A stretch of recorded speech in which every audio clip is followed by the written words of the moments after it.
சுத்தமான வழி விவேகமாய் நடப்பேன். எப்பொழுது எழுந்து வருவேன். என் வீட்டில் சுத்தமாக இதயத்தோடு நடந்து கொள்வேன்.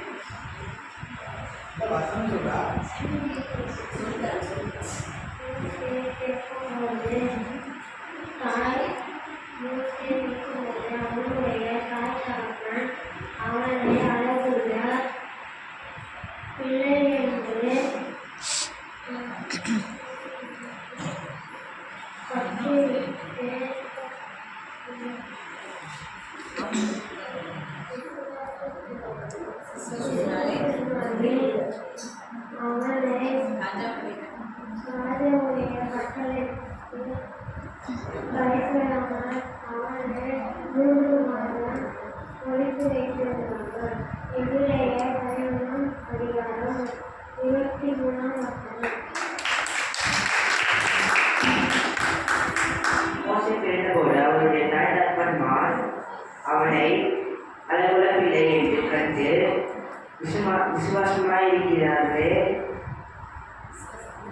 விசுவாசத்தினாலே ராஜாவினுடைய கட்டளைகளுக்கு பயப்படாமல் அவனை 3 வாரம் உழைத்து வைத்தார்கள்.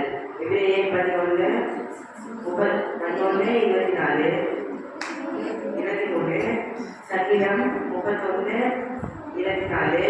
கர்த்தருக்கு காத்திருக்கிறவர்களே, நீங்கள் எல்லாரும் திடமனதாயிருங்கள், அவர்கள் இறுதியை ஸ்திரப்படுத்துவார்.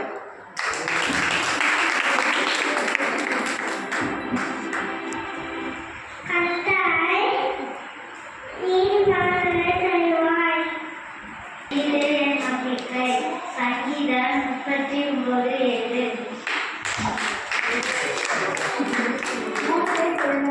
அவனுடைய தாய் தகப்பனார் அவனை அளவுள்ள பிள்ளை என்று கண்டு விசுவாசத்தினாலே ராஜாவுக்கு ஆகாரனுடைய கட்டளைக்கு பயப்படாமல் அவனை 3 மாதம் எழுதி வைத்தார்கள். எபிரேயர் 11:23. நானே உன் பங்கும் சுதந்திரமாய் இருக்கிறேன். என்னாலும் 18:20. இதோ சீக்கிரமாய் வருகிறேன், உன் பீடத்தை பற்றி கொண்டேன். வெளிப்படுத்துதல் 3:11. துன்மார்க்கருடைய ஆலோசனையில் நடவாமலும் பாண்டவர்களை பாவிகளுடைய வழியில் நிற்காமலும் பரியாசக்காரர் உட்காரும் எழுந்து இருக்காராமலும் கர்த்தருடைய வேதத்தில் பிரியமாயிருந்து இரவும் பகலும் அவருடைய வேதத்தில் தியானமாய் இருக்கிற மனுஷன் பாக்கியவான். சங்கீதம் 1:1-8.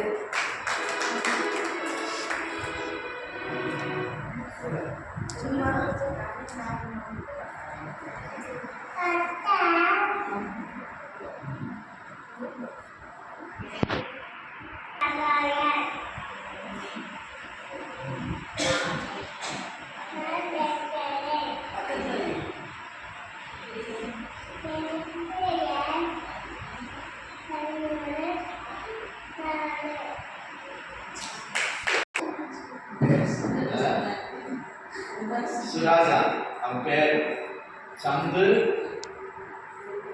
பாண்டியா சுராஜா. அவங்க இனம் மார்த்தோம்,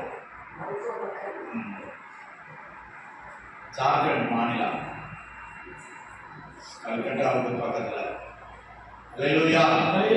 அந்த பையனை தான் நம்ம படிக்க வைக்கிறோம். மாதம் 1600 ரூபா கொடுத்து ஹாஸ்டலில் தங்கி அவனுக்கு சாப்பாடும் படிப்பு செலவை நம்ம செய்யறோம்.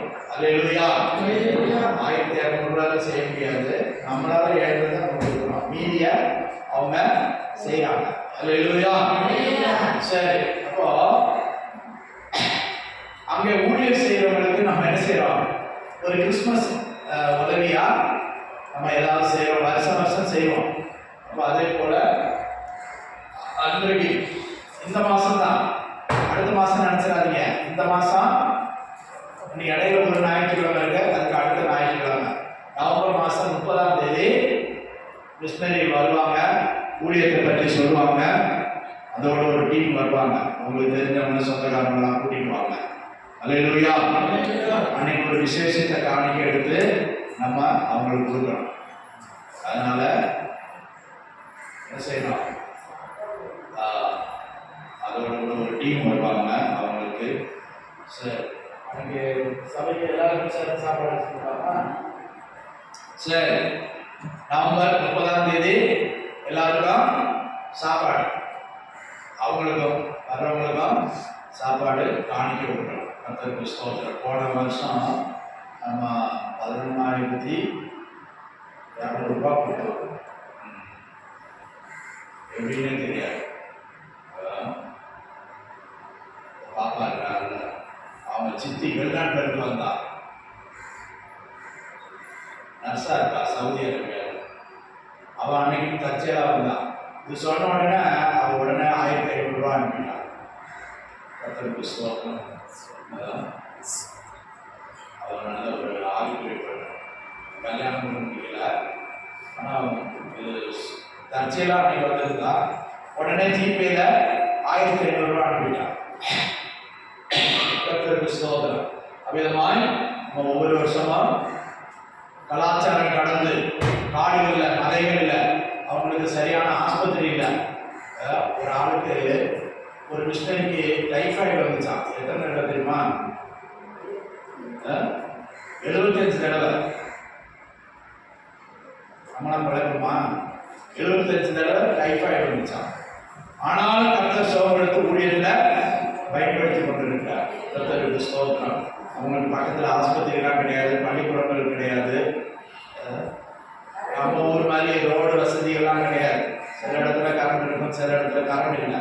அப்படி கலாச்சாரம் கடந்து பழக்க வழக்கங்கள் எல்லாம் மாறி கர்த்தருடைய ஊழியத்துல அங்க போய் தியாகமாய் ஊழியர் செய்யறாங்க. அல்லேலூயா.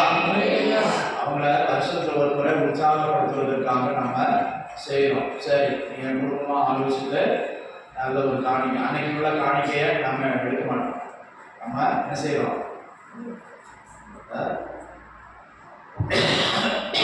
மிஷினரி ஊழியத்துக்காக அன்றைக்கு கொடுக்கிறோம்.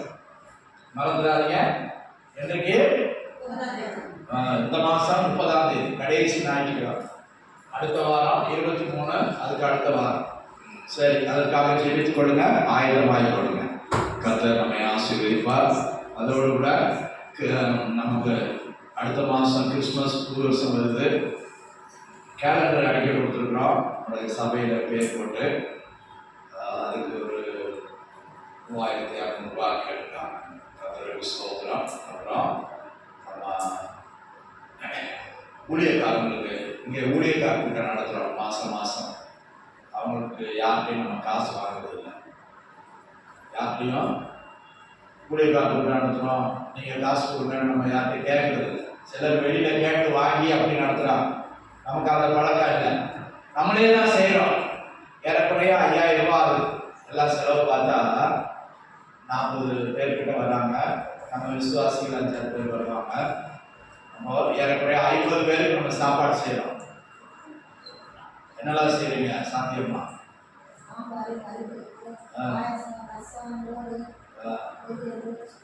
சோறு. எத்தனை கிலோ அரிசி போடுறீங்க? 5 கிலோ. சரி, 5 கிலோ அரிசி வாங்குறோம். அப்படியே நம்ம செய்கிறோம். அல்லேலூயா. ஊழியமா செய்கிறோம். இப்போ எல்லாம் உங்க காணிக்கையில இருந்து தான் செய்கிறோம். எனக்கு வருமானம் இல்லை, நான் வேலைக்கு போறதில்லை. அல்லேலூயா. கர்த்தருக்கு ஸ்தோத்திரம். ஆண்டவர் உங்க மூலமா தராரு, அதை வாங்கி அப்படி செலவு பண்றோம். கர்த்தருக்கு ஸ்தோத்திரம். அதோட நம்ம பொதுவாக கிறிஸ்மஸ்க்கு எல்லாருக்கும் துணி எடுப்போம். சகோதரிமாருக்கு நம்ம சாரி எடுத்து கொடுப்போம், ஏதாவது செய்வோம். அதோட ஊழியக்காரர் கூட நடத்துறதுனால ஊழியக்காரங்களுக்கும் போன வருஷம் ஒரு ஷர்ட் எடுத்து கொடுத்தோம். இப்படி நிறைய செலவுகள் இருக்குது அடுத்த மாதம். அல்லேலூயா. அதுக்காக செய்யாமல் இருக்க முடியாது. நீங்க ஜெபம் பண்ணுங்க. முதல்ல என்ன செய்யணும்? ஜெபிக்கணும். அப்புறம் நம்மளால ஏற்றத செய்யணும். கர்த்தருக்கு ஸ்தோத்திரம். திடீர்னு ஒரு நாள் எல்லாம் முடிஞ்சு போகும், நின்று போகும், எல்லாமே அஸ்தமிக்கும். கர்த்தருக்கு ஸ்தோத்திரம். சரி, நம்ம யாரும் நமக்கு கோடீஸ்வரம் லட்சாதிபதி யாரும் இல்லை. ஆனா நமக்கு இருக்கிறவைகளை கொண்டு நாம் செய்கிறோம்.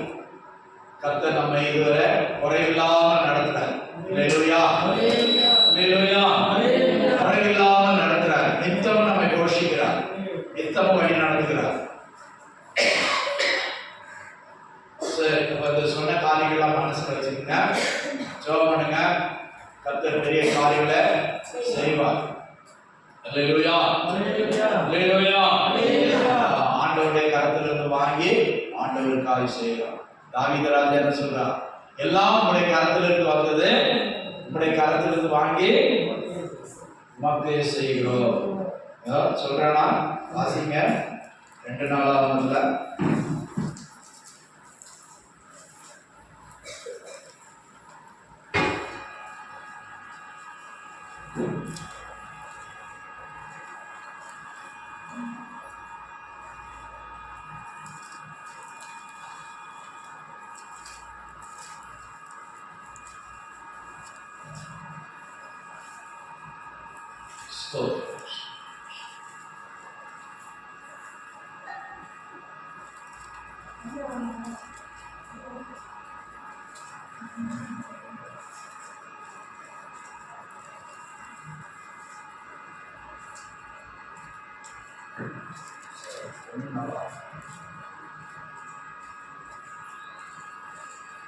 1 வாசி. இப்போது நீங்கள் தேவனே, நாங்கள் உமக்கு ஸ்தோத்திரம் செலுத்தி உமது மகிமையுள்ள நாமத்தை துதிக்கிறோம். 542ஆம் பக்கம். இப்படி மனப்பூர்வமாய் கொடுக்கும் திராணி உண்டாவதற்கு நான் எம்மாத்திரம், என் ஜனங்கள் எம்மாத்திரம், எல்லாம் உம்மால் உண்டானது. உமது கரத்திலே வாங்கி உமக்கு கொடுக்கிறோம். அல்லேலூயா, அல்லேலூயா. கர்த்தருக்கு ஸ்தோத்திரம். சரி, நம்ம சில வேலை நம்முடைய கூலி வேலைலாம் செய்கிறோம். டெய்லி பெரும்பாலும் நம்ம வேலைக்கு போகிறோம், கூலி வேலை செய்கிறோம். இதிலிருந்து தான் நம்ம ஒரு பகுதியை ஆண்டவருக்கு செலுத்துகிறோம். அதிலிருந்து தான் நம்ம ஊழியத்துக்காக இங்கிருந்து எடுத்து செய்யறோம். அல்லேலூயா, கர்த்தருக்கு ஸ்தோத்திரம். அப்போ எல்லாம் அவருடைய கரத்திலிருந்து வருது. ஆண்டவர் நமக்கு சுகபலன் கொடுத்தாதான் நம்ம வேலை செய்ய முடியும். அப்படிதானே? கை கால்களுக்கு சுகம் உண்டானாதான் வேலை செய்ய முடியும். வேலை செஞ்சாதான் சம்பாதிக்க முடியும். அந்த சம்பாதிக்கிறதுல ஒரு பகுதியை ஆண்டவருக்கு கொடுக்கிறோம். அல்லேலூயா. சரி, இந்த கூட்டங்களை ஊழியர்களை ஆசீர்வதிக்கணும். அப்புறம் கிறிஸ்மஸ் ஆராதனை, புது வருஷ ஆராதனைகள்லாம் இருக்குது. எல்லா காரியங்களை கர்த்தர் ஆசீர்வாதமாய் நடத்திட்டார். கர்த்தர் தாமே நடத்தும்படியாக யாராவது ஒரு ஜெபம்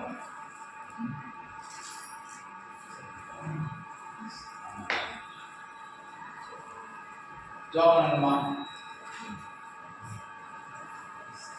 புதன்கிழமை மீட்டிங்கு, 30ஆம் தேதி மீட்டிங்கு, கிறிஸ்துமஸ் புது வருஷ ஆராதனை. கர்த்தர் நம்முடைய தேவைகளை சந்திக்கணும். வீணாமா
ஆமென் ஆமென். கர்த்தர் ஜெபத்தை கேட்டபடியால் ஸ்தோத்திரம் பண்ணுவோம். ஸ்தோத்திரம் ஸ்தோத்திரம் ஸ்தோத்திரம் ஸ்தோத்திரம். அல்லேலூயா. நல்ல சந்தோஷமா ஒரு அடியிலே சொல்லுங்க. அல்லேலூயா. உற்சாகமாய் கைகளை உயர்த்தி சொல்லுவோம். அல்லேலூயா. கர்த்தருடைய பரிசுத்த நாமம் மகிமைப்படுவதாக. தேவ சமூகத்தில் வந்த யாவரை வாழ்த்தி வரவேற்கிறேன். ஒரு வசனத்தை வாசித்து தேவனுடைய ஆலோசனைக்கு நேராக கடந்து சொல்வோம். பழைய ஏற்பாட்டின் புஸ்தகத்திலே நாகூம் தீர்க்கதரிசி எழுதின புஸ்தகத்தின் 1ஆம் அதிகாரம் 1 முதல் 3 வசனங்களை வாசிப்போம். பழைய ஏற்பாட்டில் 1081ஆம் பக்கம். 1081ஆம் பக்கம் பழைய ஏற்பாடு.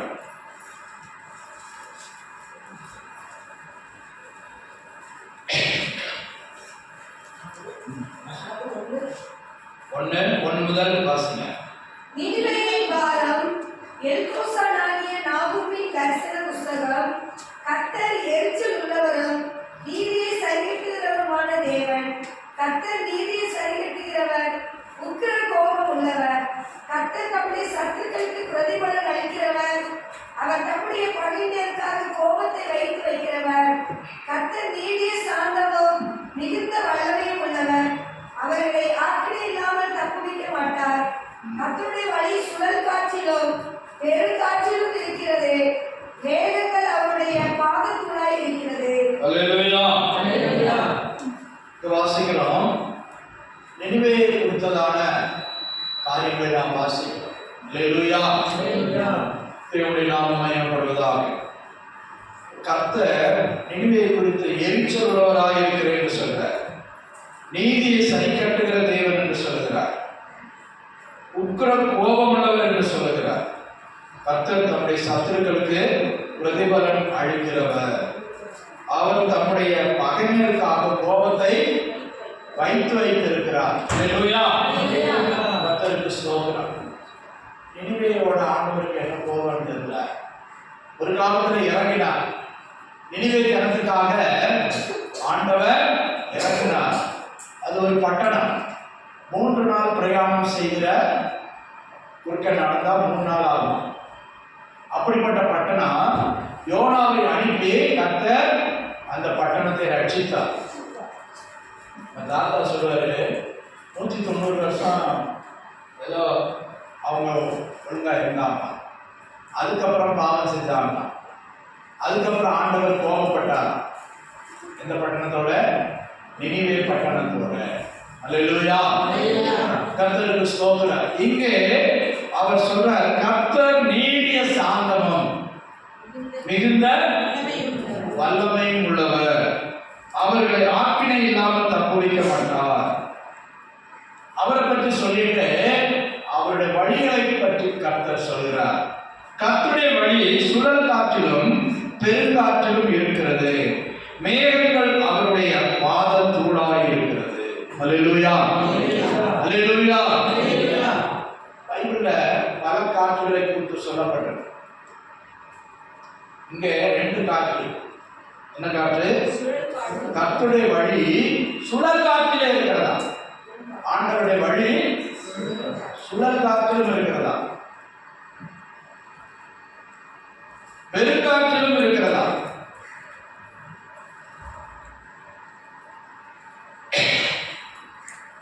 சுழல் காற்று எப்ப அடிக்கும்? சுழல் காற்று. அதுதான் நம்ம புயல்னு சொல்லுவோம். சுழன்று அடிக்குது, மரங்கள் விழுகிறது, வீடுகள் சேதமடைகிறது என்று சொல்லி நாம் பயப்படுவோம். சுழல் காற்று, அதைத்தான் புயல் காற்றுன்னு சொல்றாங்க. கர்த்தருக்கு ஸ்தோத்திரம். ஆனா ஆண்டவருடைய வழி சுழல் காற்றிலும் இருக்கிறதா? அல்லேலூயா.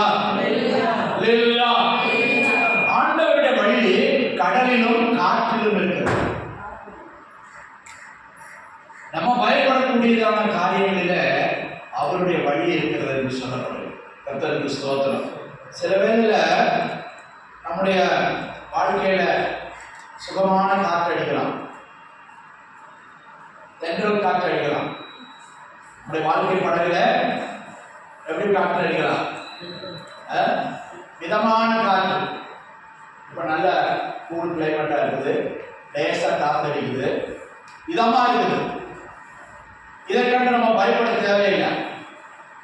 அப்போஸ்தலர்கள் கூட பவுலப்போஸ்தலர் பிரயாணம் பண்ண படகுல முதல்ல தென்றல் காற்று அடிச்சுட்டான். தென்றல் காற்று.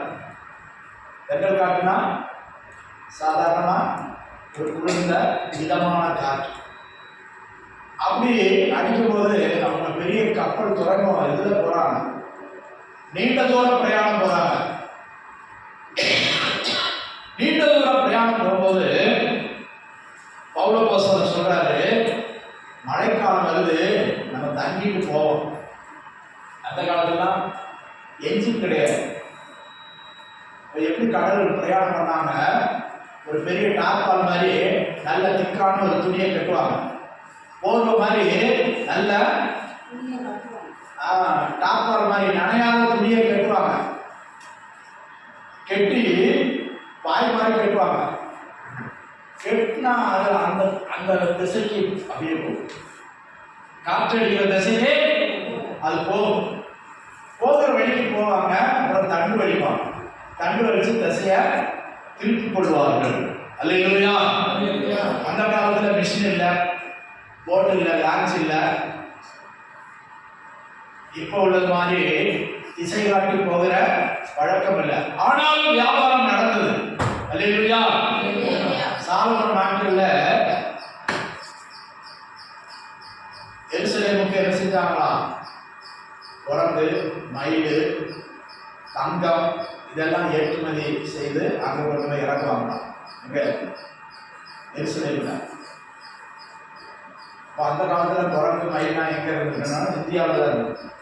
இந்தியாவில் வந்து இஸ்ரேல் நாட்டுக்கு ஏற்றுமதி செய்திருக்காங்க. அல்லேலூயா.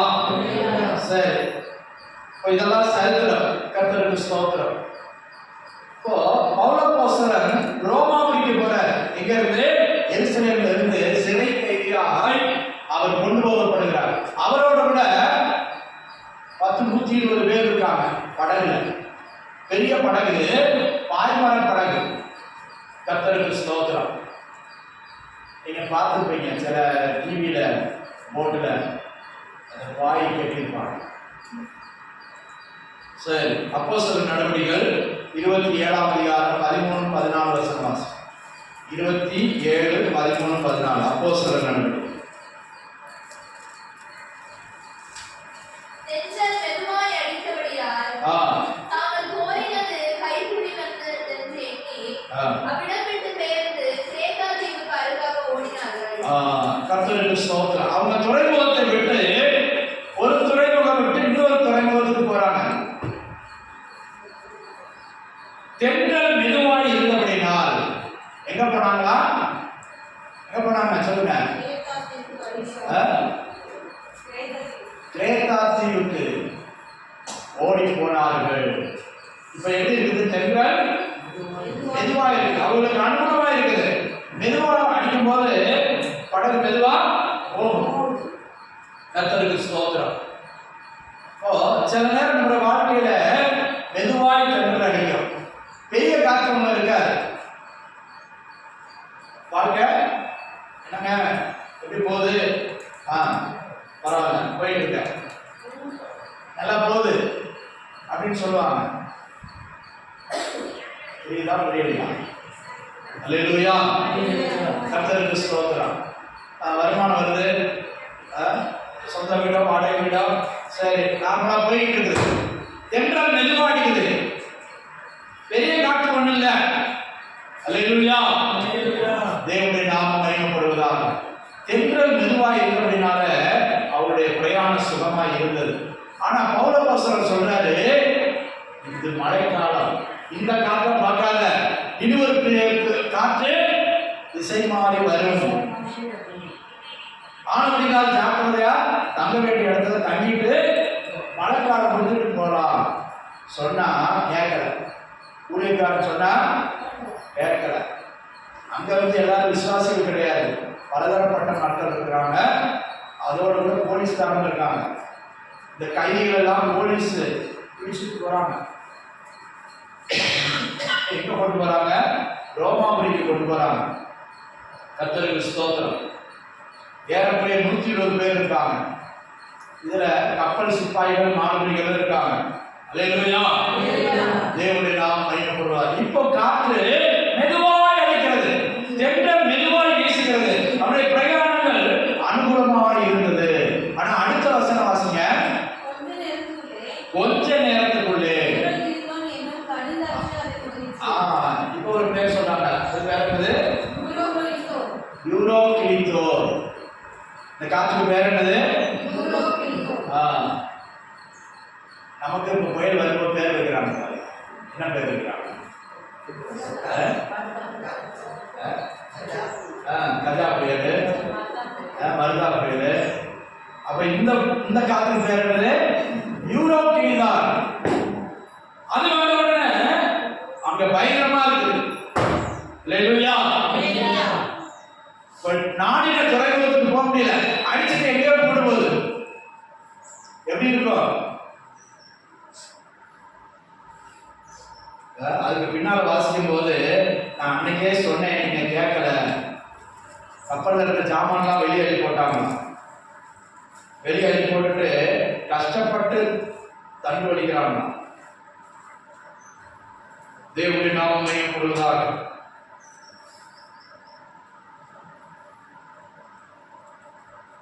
இருபதாம் வசனம் வாசிங்க. அப்போஸ்தலர் நடவடிக்கைகள் 27:20. புதிய ஏற்பாட்டுல 204ஆம் பக்கம். அநேக நாளாய் சூரியனானது நட்சத்திரங்களாவது காணப்படாமல் மிகுந்த பெரும் காற்று மழையும். அநேக நாளா எதை பார்க்கலாம்? சூரியனையா நட்சத்திரங்களை. அது எப்படி இருக்குப்பா? பகலும் இல்ல, ராத்திரியும் இல்ல. வாழ்க்கை எப்படி இருந்திருக்கும்? நம்பிக்கை இருந்திருக்குமா? போட்டு போற போக்கில் அடிச்சுட்டு போகுது.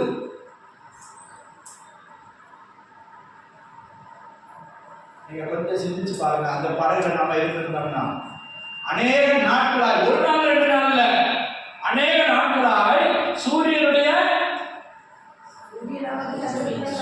பார்க்க முடியல, ராத்திரி எது பகல் எதுன்னு தெரியல. அவங்க வீடு எப்படி இருந்திருக்கோம்? அந்த பயிரெல்லாம் வெனகால பயிரில்ல. இவனோட சேர்ந்து நான் வந்த பாரு, இவர் சொன்னாருன்னு, பாஸ்டர் சொன்னாருன்னு நான் வந்த பாரு.